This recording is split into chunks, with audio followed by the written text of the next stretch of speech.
پرنده ضبط میشه؟ با طبقه عامی مردم زودتر رابطه برقرار میکنه و این خودش یک حسنه.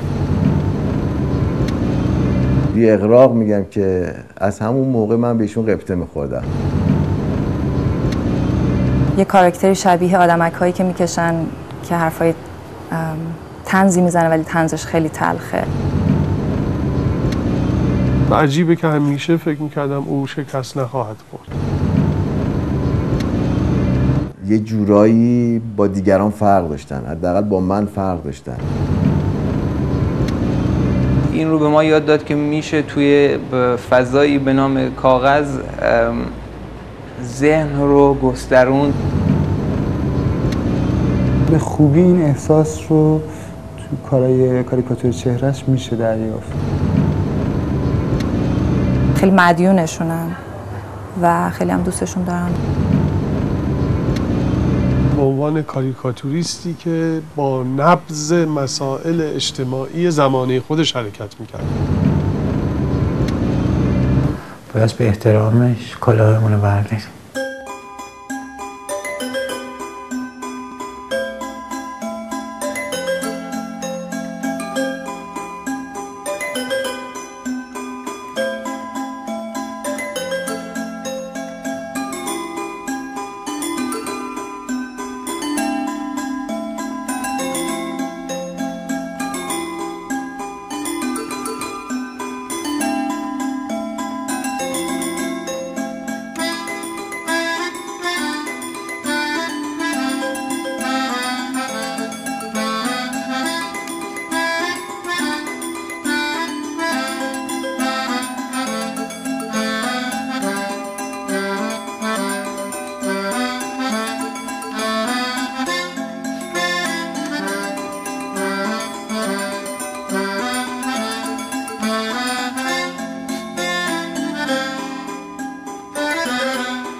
اولین کاریکاتوری که شاید بشه واقعا کشیدم، شاید مثلا یه فوتبالیستی کشیده بودم که داره سر یه بازیکن شوت میکنه، که اون موقع هم اینو فکر کنم برای مجله اطلاعات کودکان فرستادم. سال فکر کنم 43 اینا بود چاپ شد.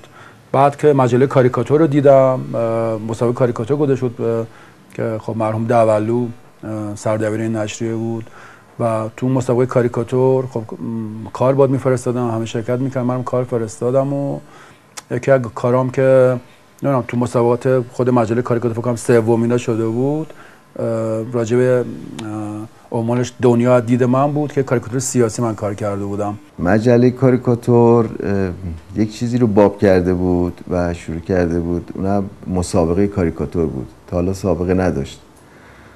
خب الان جشنواره هست و نمیدونم مناسبت‌های مختلف هستش، ولی اون موقع فقط مخصوص همین نشریات بود که اولین بار من توی مجله کاریکاتور دیدم که مسابقه کاریکاتور گذاشته بود و خیلی از کاریکاتوریستایی که الان دارن کار میکنن هم همینایی هستن که اون موقع مثلا مجله کاریکاتور. من از شهرستان میفرستادم، آقای علیزاده از تهران میفرستادن، چند تای دیگه بودن که مثلا یه بار من اول شدم، یه بار آقای علیزاده اول شدن. من اینجا مجله‌ای دارم که عکس آقای علیزاده توش چاپ شده به عنوان نفر اول برنده که خودش هم نداره. جالبه، من یه دفعه باشون صحبت میکردم، میگفتن من این مجله رو ندارم. دوستی من و آقای جواد علیزاده تقریبا از 35 سال پیش شروع شد در مجله کاریکاتور که من اونجا کار میکردم. آقای علیزاده رو من اولین بار اونجا دیدم و خب به هر حال مثل هر کاریکاتوریست جوانی که تازه آمده و میخواد کار کنه اینا، خب به هر حال کارش ایراد و اشکالاتی داشت، ولی خب این نشون میداد که با یه آدم معمولی آدم طرف نیست و کاملا معلوم بود از طرحهاش که یه قدرتی، یه استعدادی پشت طرحهاش خوابیده و باید تقویت بشه.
تاریخ شروع کارم به نوعی شاید بگم به صورت رسمی همون تابستون سال 50 یا 51 بودش که یادم بعد از 6 ماه کار کردن اولین حق التحریرم رو آقای دولو توی پاکتی به من داد که فکر کنم حدود 300 تومن بود.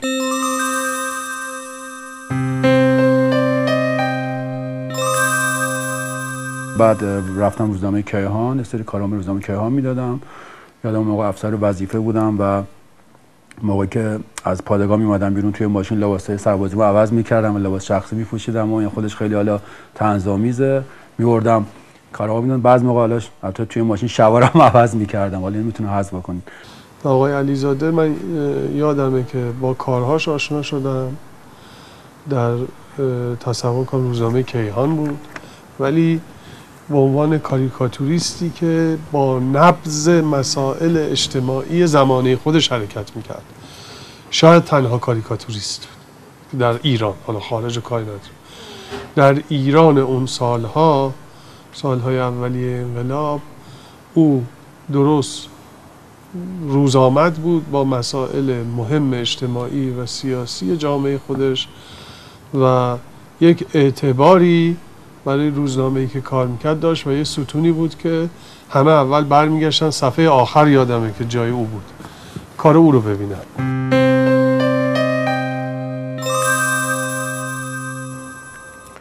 روزای انقلاب، کاریکاتور روزای انقلاب که ایشون یه تنه هر روز سوژه در آوردن، یعنی کارهای روتین معمولا خیلی مشکله، خیلی مشکله. اونایی که کارهای روتین کردن میدونن که فوق‌العاده مشکله. از اول انقلاب ایشون همه کاراشون روزنامه کیهان بود، روزنامه‌ای که تنها روزنامه‌ای بود که برای صف می‌بستن و مردم می‌خریدن.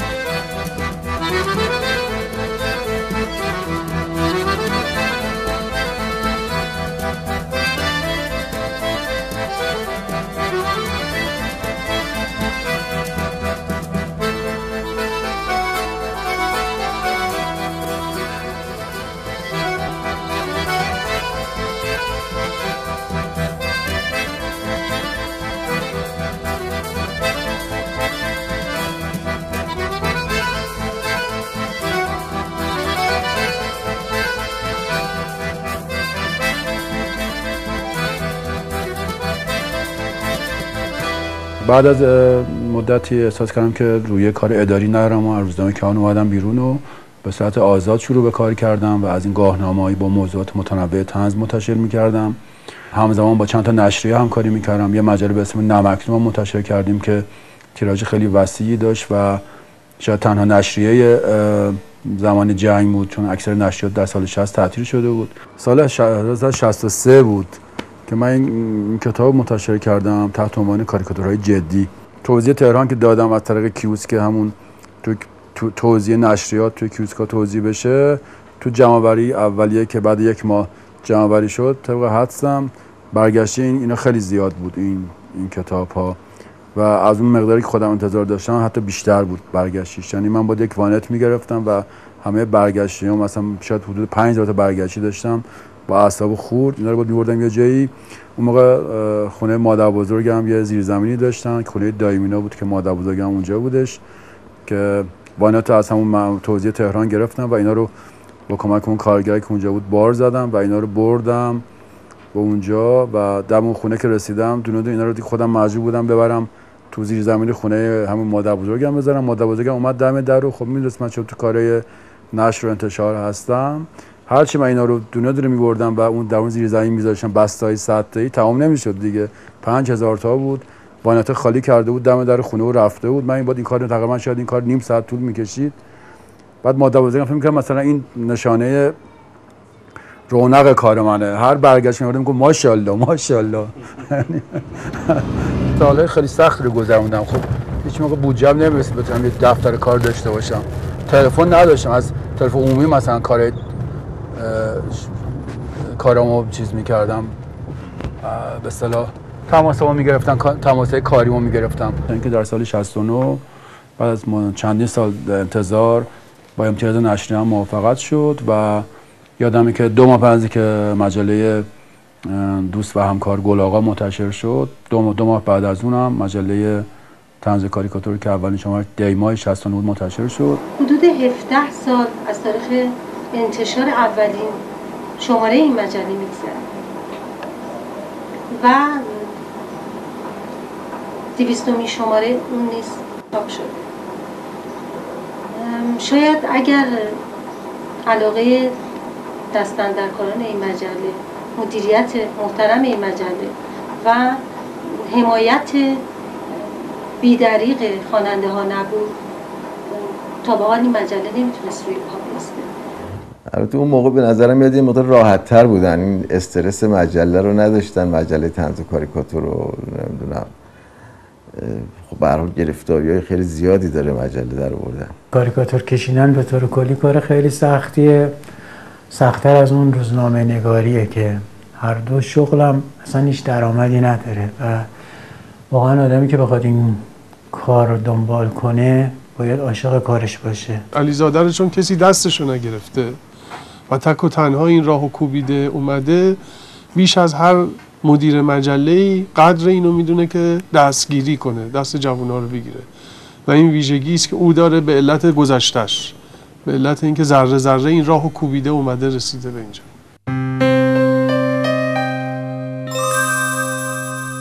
زمانی که وارد دانشگاه شدم به مجله طنز و کاریکاتور راه پیدا کردم دیگه.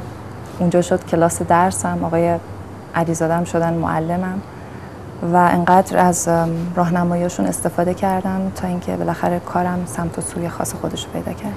خیلی از هنرمندان جوان کاریکاتوریست، کسایی که علاقه‌مند بودن تو زمینه کاریکاتور فعالیتی داشته باشن، یکی از مشوق‌های اصلی به اصطلاح حضورشون در عرصه کاریکاتور من فکر می‌کنم شخص آقای علیزاده بود و تأثیری که استاد علیزاده در کاریکاتور ایران داشتن قابل مقایسه با هیچ شخص دیگه‌ای من فکر می‌کنم نمیتونیم مقایسه کنیم با هیچ شخص دیگه‌ای. با توجه اینکه ما شاید کلاسی نداشتیم، جایی نبود که تو اون سن سال و اون دهه پرجوش و خروش که بریم و ثبت نام کنیم و جایی باشه، اما همین توجهات آقای علیزاده و مدرسه‌ای به نام طنز و کاریکاتور و معلمی به نام استاد جواد علیزاده باعث شد که ما خیلی از رسم و رسوم و فن و فنون هنر کاریکاتور رو و طراحی رو یاد بگیریم و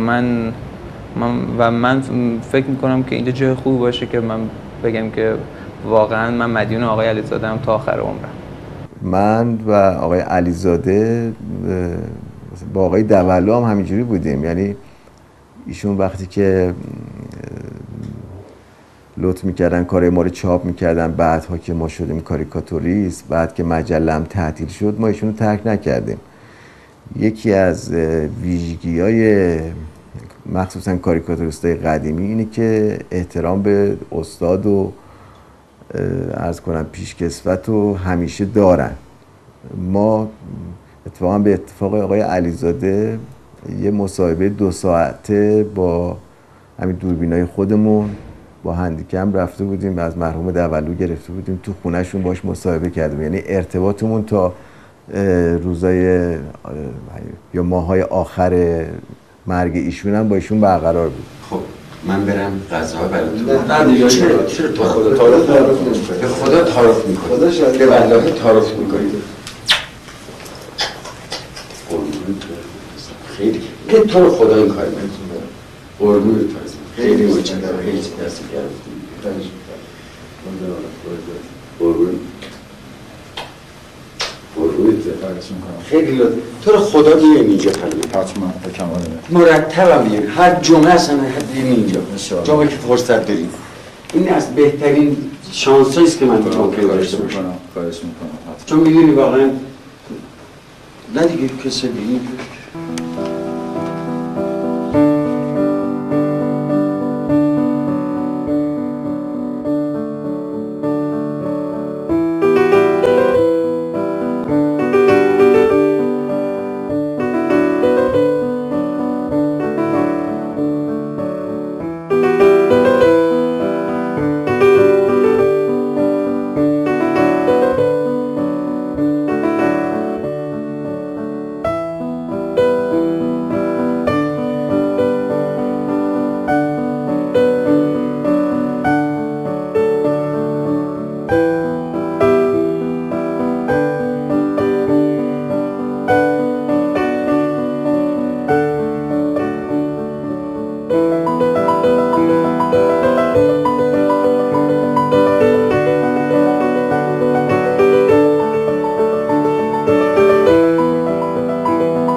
از بهترین خاطراتم مربوط به دیدار من با آنتونی کوین هستش که فکر کنم حول و حوش سال 55 برای بازی در فیلم کاروانها به ایران اومده بود و منم خب موقع کاریکاتوریست تازه کاری بودم، 3-4 سال بود کاریکاتور میکشیدم. خب چون کاریکاتور چهره هم نسبتا بد نبود، 2 تا کاریکاتور چهره از آنتونی کوین طبق معمول با روان نویس و ماژیک سری کشیدم و توی فولدری به این درست کردم و دستات بردم فرودگاه و جسارت رو خرج دادم، رفتم جلو و کارام بهش دادم و ماژیک هم حتی برده بودم. عکس اون صحنه‌هاش هم هست. بعد با یه لبخند خیلی، با یه چهره خیلی مهربونی که شما اون لحظه یادم نمیره، خیلی قد بلندی داشت، اصلا تعجب کردم. کارامو امضا کرد و بعد ازش خواستن که کنار کار عکس بگیرم و با روی با وجودی که تازه را رسیده بود، خستم بود، با همسرش هم بود که از نشریات مختلفم اومده بودم برای مصاحبه با اینا.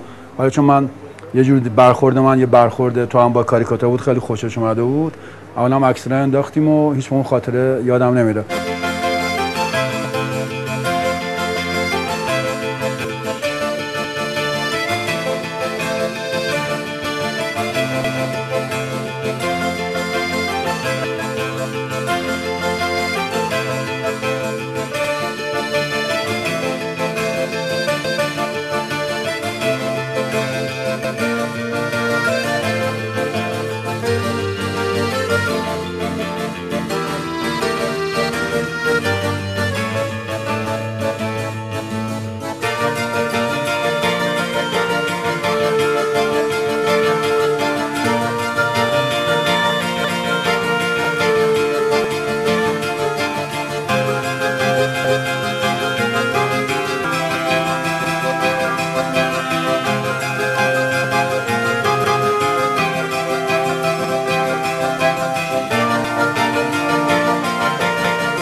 حالا نمیدونم از کجا میاد، ولی خب به فوتبال من خیلی علاقه‌مند هستم. مثل خیلی آدم و معتقدم که کسی که فوتبال دوست نداشته باشه شاید مثلا یه مشکلی داشته باشه. حالا من ببخشید من این حرفو میزنم، من موقعی که مثلا هیچ تفریحی نباشه، دچار افسردگی باشم، شب یه فوتبال خیلی روز مستقیم اروپا رو میبینم، مثلا اون شب خیلی شب خوبیه برام، خیلی لذت میبرم. اوسوالدو سانچز نگاه کنید، این ساعت علی کریمی و ضربه وحید هاشمیان که اوسوالدو سانچز با جهش عالی راهی کورنر کرد. مهدی مهدوی کیا پشت تو قرار گرفته، سانتو انجام میشه روی دروازه، موقعیت برای تیم گل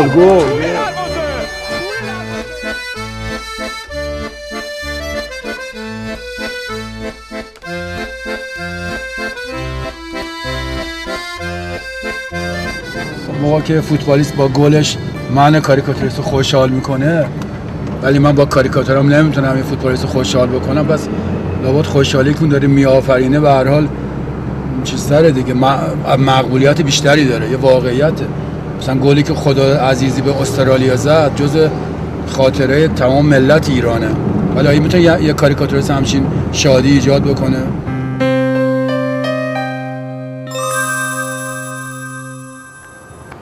من کاراکتر آقای علیزاده رو یه چیزی شبیه کاراکترهایی که خودشون خلق میکنن میبینم. یه کاراکتری شبیه آدمک‌هایی که میکشن که حرفای طنزی میزنه ولی طنزش خیلی تلخه، یا شبیه حتی کاریکاتورهای چاربدیش که من زیاد سر در نمیارم ازش، و یه جورایی گاهی آقای علیزاده رو شبیه آدم‌های پشت به تصویر ماگریت میبینم که خودشون هم بهش خیلی علاقه دارن. من به کارهای رنه ماگریت، نقاش سورئالیستی بلژیکی خیلی علاقه دارم، چون توی کارهاش یه طنز خاصی وجود داره، یک ابهام، یک شگفتی تو کارهاش هست. اون جهت من ماگریت رو پدر طنز تخیلی میدونم. چند سال قبل که فکر کنم 100مین سال تولد ماگریت رو در بلژیک، موزه هنرهای بلژیک، هنرهای زیبای بلژیک جشن گرفته بود. این کارم موثره که دوستانم در بلژیک، آقای شهبندی، به یک موزه‌دار بلژیکی دادم به عنوان ادای دین به ماگریت که اون زمان مثلا که به موزه راه پیدا کرد. بعدی که خبری از این ماجرا نشد، اینکه اخیرا مطلع شدم که موزه ماگریت در منزل خود ماگریت، در منزلی که با همسرش 30 و چند سال زندگی می‌کردن در شهر بروکسل، به اونجا انتقال یافته و این کار من هم تصادفاً اونجا هستش. مدیر موزه مارگریت تا یه نامه امان تشکر کرد به خاطر این کار و یه طنزی آخرش نوشت که احساس میکنم که روح مارگریت در تهران حضور داره. تو عکسایی که اونجا ارسال شده این کار من رو روی یک لبه یک شومینه‌ای گذاشتن که کارهای خود نقاشی خود مارگریت زیاد تو کاراش هست. در واقع شومینه‌ای که به نوعی منبع الهام آثار مارگریت هستش. کار منم تو لبه که این شومینه‌ها تو خونه مارگریت گذاشته شده بود که کاملا اون ارتباط خیلی جالبی بین اون فضای مارگریتی و اون کار من ایجاد شده بود و برای من خیلی تجربه خیلی دلچسب و جذابی بود.